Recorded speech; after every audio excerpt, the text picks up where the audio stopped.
The decision about chemotherapy will depend a lot on what we find at surgery and what the pathologist tells us.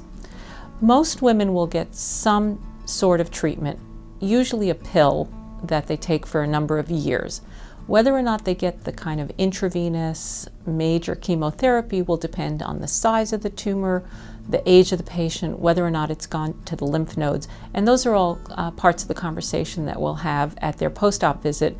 And in either case, we try to make it a team effort, and so the patient will meet with the oncologist even if there's not any plan for chemotherapy, but they'll hear the ins and outs and the risks and benefits of doing any kind of other treatment.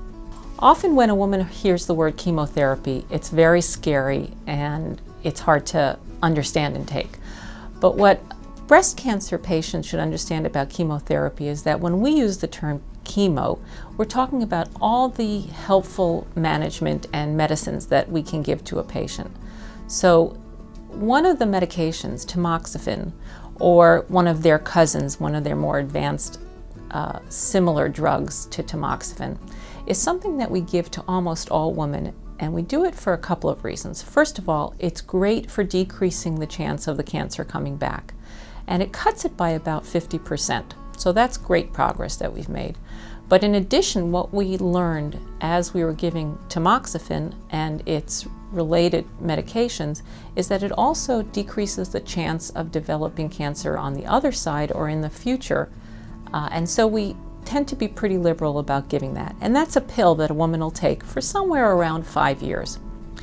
When we talk about chemotherapy, like intravenous chemotherapy, that's a little bit more of an undertaking, but again, it's made great strides over the years. So there are a lot of medications that we can give to decrease the nausea, to decrease the side effects of infections and things like that. So it's still a big undertaking, but it has improved quite a bit over the last several years. And that's a conversation that the woman will have after we have all the results and all the pathology. In either case, we're going to have the woman have a conversation about it. And the oncologist will tell them, this is what your outcome will be if we don't give any medication. This is what the outcome will be if we do give medication. This is the percentage improvement. And then it's up to the woman herself to decide what she wants to do. Generally speaking, the chemotherapy is given after the surgery. There are some exceptions where we'll give the chemotherapy before the surgery to try to help shrink the cancer before we even do the surgery. If it's given after the surgery, it ranges from about 4 to 6 months. That's not steady treatment. A woman will come in for some treatment 1 week, go for a week or two, come in for another treatment, and that'll go over a series of about 4 to 6 months.